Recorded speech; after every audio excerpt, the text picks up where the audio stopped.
Welcome back. In this short tutorial, I'll show you how to update the Telegram app on your Android phone.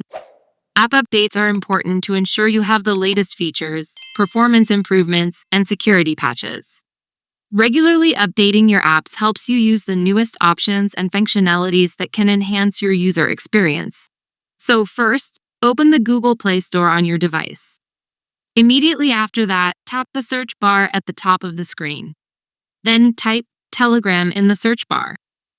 Now, if the latest version is available, you will see a button that says Update. Tap that button. The app will automatically start downloading and installing the update. You might be prompted to confirm the download or accept new permissions.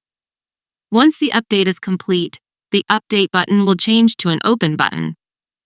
This means the app has been successfully updated and is ready to use. And that would be the end of this tutorial. If you found this video helpful, don't forget to like it and subscribe to my channel. Thanks for watching, and see you very soon.